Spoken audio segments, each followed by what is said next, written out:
Bueno, y acá volvemos y para seguir hablando de lo que son los juicios, específicamente la que es la sexta etapa del juicio de la escuelita acá en Neuquén, tenemos una comunicación con Mariana Derni de la organización de CEPROD, que es querellante en los juicios de delito de lesa humanidad acá en la región, y queríamos hablar con ella para preguntarle, bueno, sobre las audiencias que se nos están viniendo encima ya.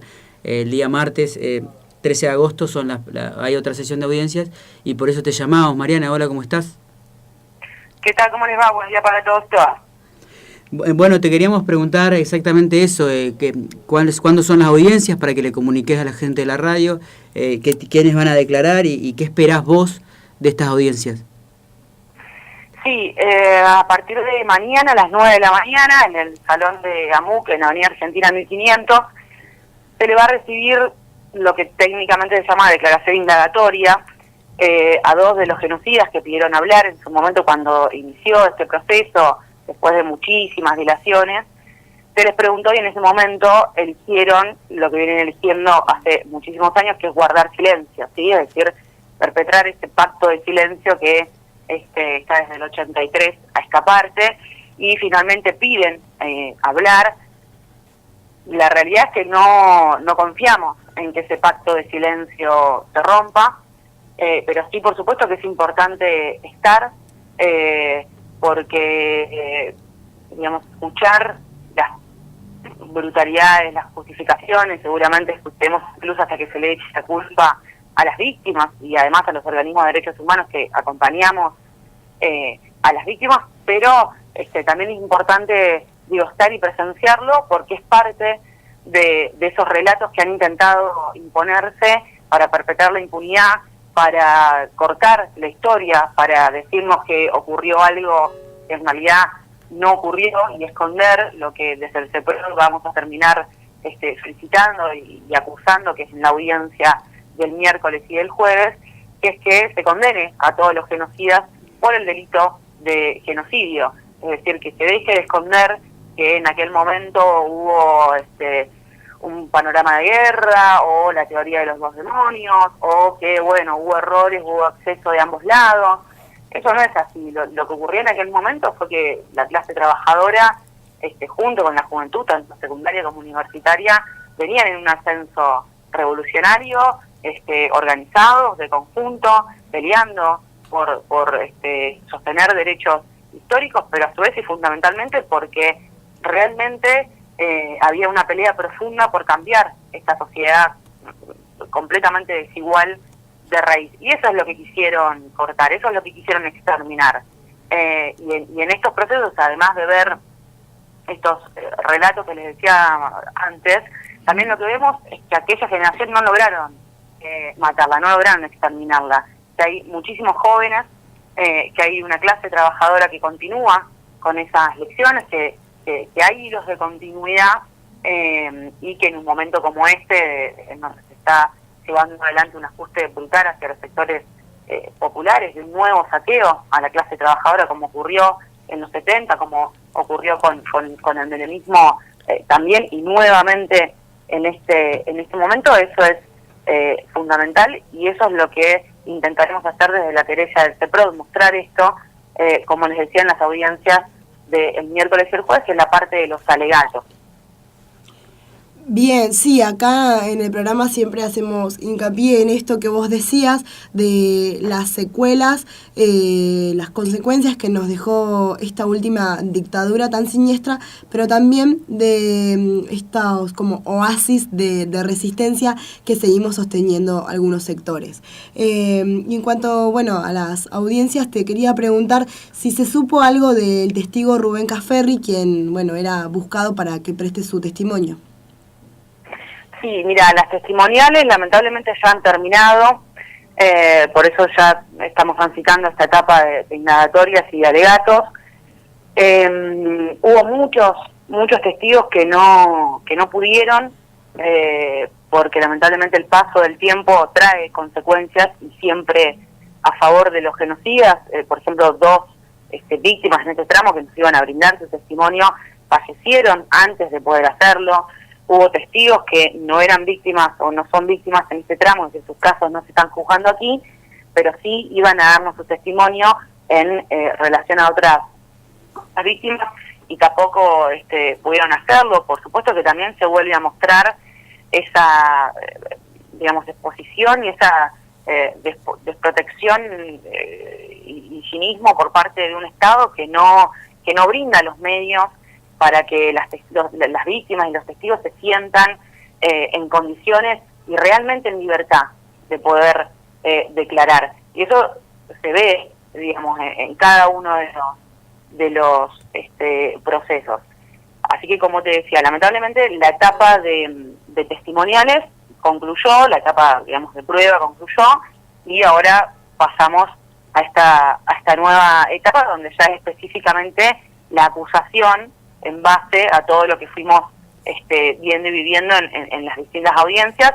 Por supuesto, fundamentalmente los testimonios, que nosotros siempre rescatamos lo mismo, ¿no? La valentía y la fortaleza de quien se sienta en esa sala y da su testimonio, pero a su vez, si eso tiene que ocurrir una y otra y otra y otra vez, con denuncias incluso hechas durante la dictadura, es porque el Estado no solo desprotege a propósito, ¿no? Esto tiene una intencionalidad política clara, sino que a su vez no han abierto hasta este momento los archivos completos de la dictadura.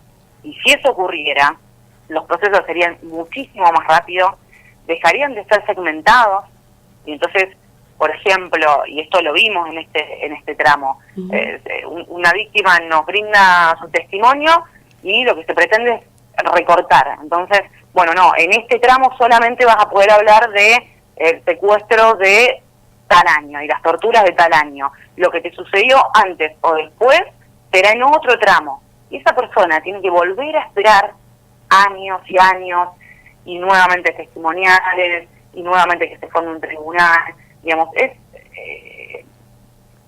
esto, digamos, una intencionalidad política que, como vos decías, igualmente tiene su resistencia de este lado.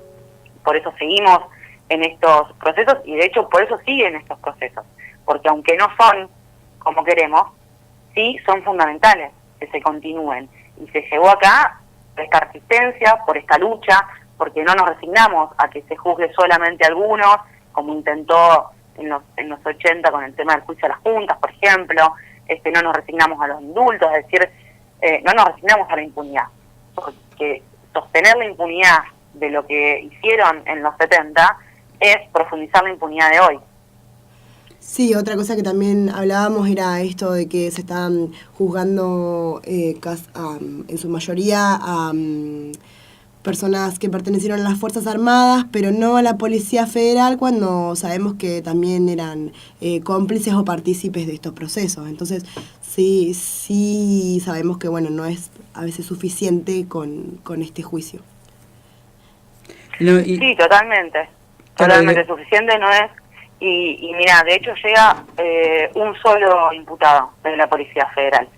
Y desde el 2008 a esta parte, más que probado quedó la participación de la Federal en el circuito represivo de la región, e incluso con conexión en el resto del país, porque esto fue un plan orquestado no solo a nivel nacional, sino también en Latinoamérica en general, ¿no? También había dictaduras casi en simultáneo en Chile, en Brasil, en Uruguay, ¿no? El denominado Plan Cóndor.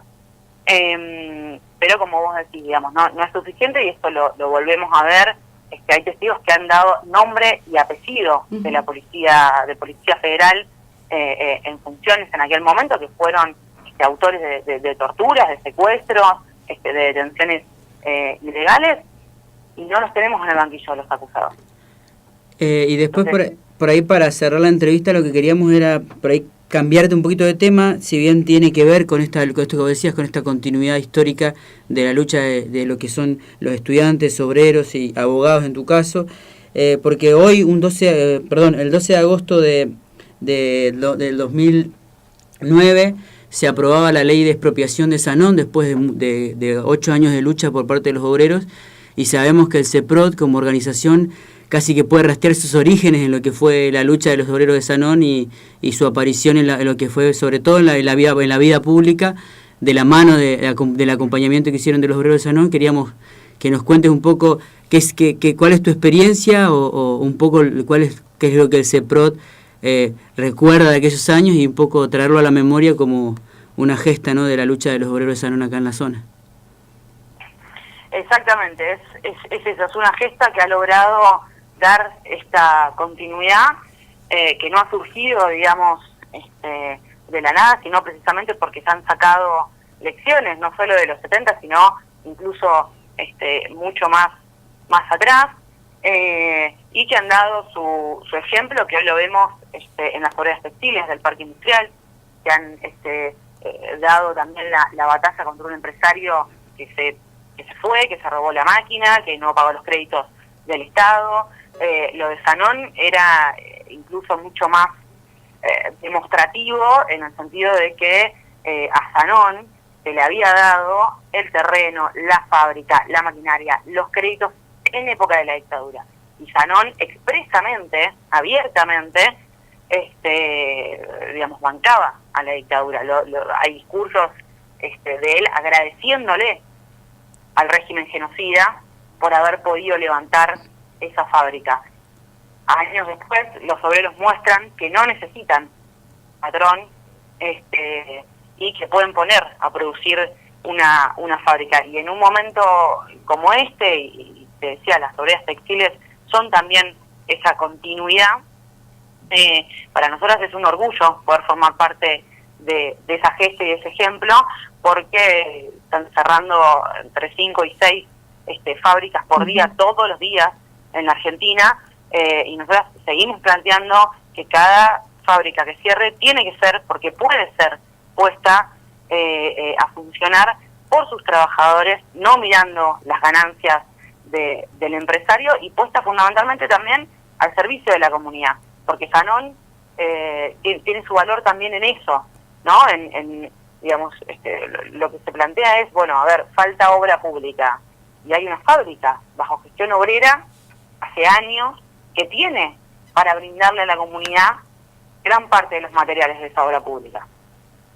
Es decir, ustedes imagínense las gestiones obreras, y esa también es uno de los objetivos, puestas al servicio de la comunidad. Por ejemplo, Maligraf en Buenos Aires, que es otra gestión obrera, que es una imprenta, una gráfica, con cuadernos, con libros para las escuelas, ¿sí? Sanón, Cerámica Neuquén acá, las textiles con ropa para los hospitales, digamos. Para nosotros, te repito, es un orgullo poder formar parte de eso y todo el esfuerzo que significa sostener cada una de las gestiones obreras. Y Sanón nos marcó que era posible, nos marcó ese inicio, digamos. Bueno, agradecerte por toda la información, por este recuerdo que traes de Sanón y por sobre todo ayudarnos a comprender nuestra realidad a partir de lo que es tu trabajo en lo que es la causa de la escuelita acá y lo que es la lucha por los derechos humanos. Te agradecemos, seguramente te vamos a seguir llamando a medida que avance el juicio, así que un saludo y muchas gracias por tu tiempo. Bueno, muchas gracias para ustedes, hasta luego. Hasta luego, gracias Mariana. Bueno, ahí pasaba entonces Mariana Derni, abogada del CEPROT, el Centro de Profesionales por los Derechos Humanos de Neuquén. Bueno, aprovechamos para preguntarle sobre varios temas, un poco del juicio que se reanuda el 13 de agosto aquí en la ciudad de Neuquén, en AMUC, como siempre, con, en este caso, los testimonios de los imputados, que esperemos que rompan su pacto de silencio, y también Trapo aprovechó para meter la cuchara de las efemérides y recordar esta historia más reciente, que es respecto a Fasimpat, nuestra fábrica sin patrones, que sabemos es relevante tanto a nivel obrero, organizativo, cooperativista, como también a nivel cultural, porque nos han ofrecido a lo largo de estos años varios festivales artísticos que bueno, que nos acercaron un poco también a su trabajo y a esto que